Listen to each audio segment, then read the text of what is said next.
Hi, this is Dr. Gregory Sadler.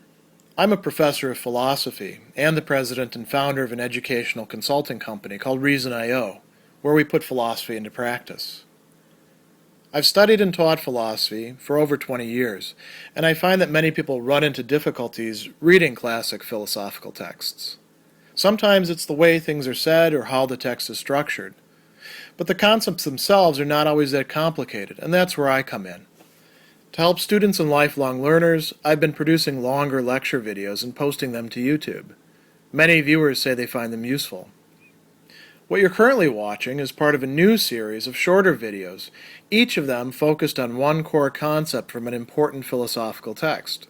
I hope you find it useful as well.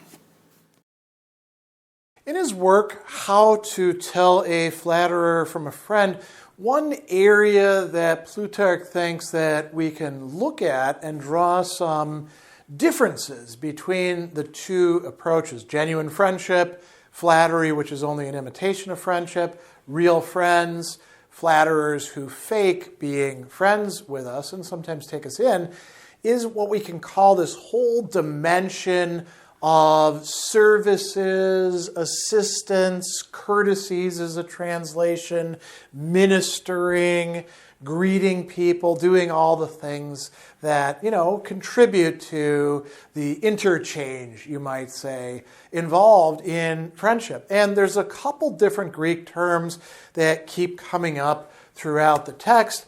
One is hupurgia, often translated as services, things that we do for each other or undertake for each other. And then there's diaconia, which is often translated as like ministering or courtesies, the things we do for each other again. But those have a sense of like taking care of somebody. And then epangeliai, another word that's used for doing services for another person, for helping them out. And it comes from the word for messenger, but it doesn't necessarily have that sense.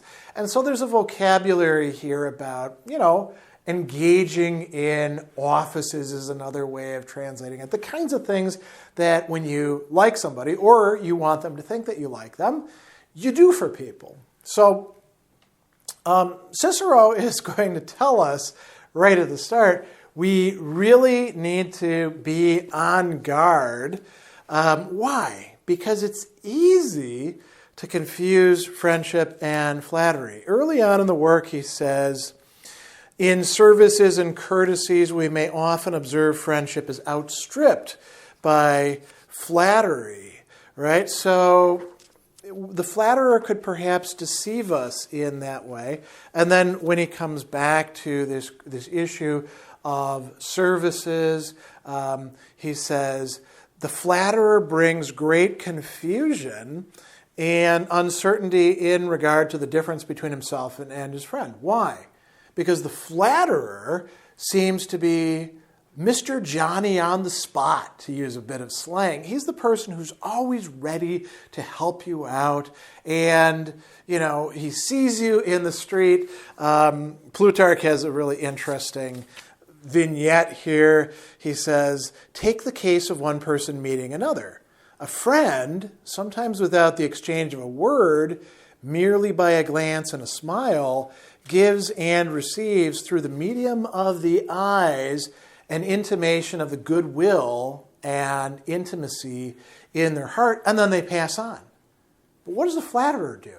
The flatterer runs, pursues, extends his greeting at a distance, and if he be seen and spoken to first, he pleads his defense with witnesses and oaths over and over again. Oh, I didn't see you there. I'm so sorry I didn't greet you right away.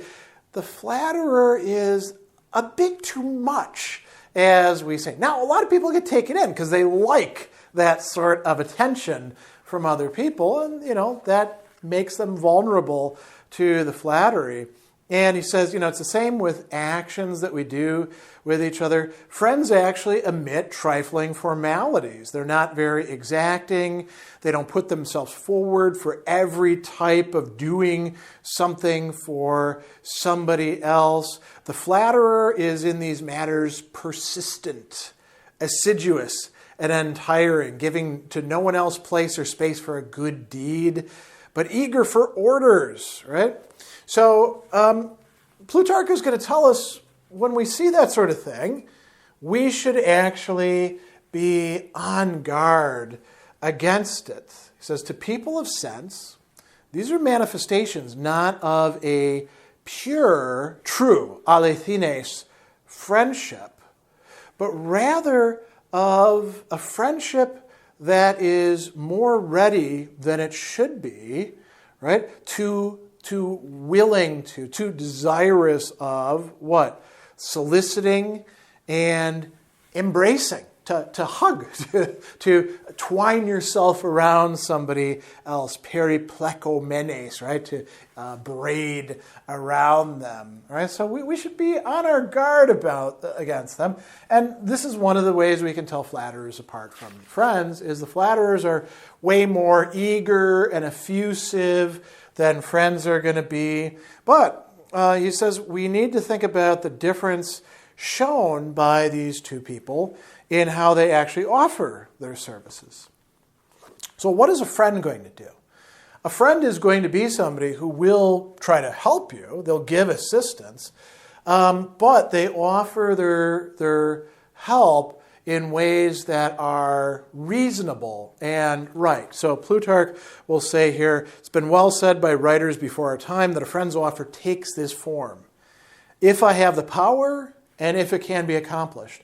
So the friend doesn't commit to things that can't actually be accomplished. Why? Because that's foolish, right? And you shouldn't raise people's hopes about things that you can't actually do. The flatterer says, speak what you have in mind. I'll do anything you want, right? And he says, a friend doesn't enter into cooperation, sun ergos, assisting somebody with something, unless he's first been taken into consultation, he knows what he's committing to, and after he's examined the undertaking and agreed in setting it down as what? As fitting, prepon, right? Something that is good to do, something that is right, or something that is helpful, useful, sumferon. The flatterer is more indiscriminate. Because the flatterer wants to give pleasure, give satisfaction to the other person, they will agree to all sorts of things without actually considering it, or they will pretend to consider it. And he actually talks about this here. He says that the more simple-minded of flatterers don't think it's necessary or proper they be taken into consultation. They just tell me what to do, and I'll do it, right? The more unscrupulous will join the deliberation, contracting their brows, why I need to think about this, and looking their assent, but saying not a word. Because they're going to agree anyway. They just pretend like they're part of the deliberation. So they give into other people's desires when perhaps they shouldn't. And he goes on and tells us that flatterers will actually agree with their victim in words and expressions, yes, in pleasures and angry passions too. And all of these are verbs that begin with the word sun, right? With. So there's saying the same thing, sun epiphaskonta, and sun aphophenomenon, giving the same expressions about things, the same appearances, sun eidomenon, taking the same pleasures, and sun orgizomenon, that's the angry passions there. Orge is the word for anger, getting upset about the same stuff that the target, the friend who's being flattered, seems to be angry about. So the way in which friends and flatterers offer their services to the other person is going to vary. You could say there's different content there. There's a different approach to it, right? There's also a really interesting contrast that is going to be drawn as well between how it is that a friend gives what it is that they provide. So he's got this metaphor, a gracious act, an act that gives joy, right? Charis. A gracious act on the part of a friend is like a living thing. Now, what does that mean? Does it mean that it grows? Not exactly what he's saying here at this point. It's rather that it has its qualities hidden within it, and they have to come to light at the appropriate time. The flatterer is all on the surface. The friend, in what they're doing, there are depths to it, right? So he says that there's nothing on the surface to suggest show or display, like a physician cures without his patient's knowledge.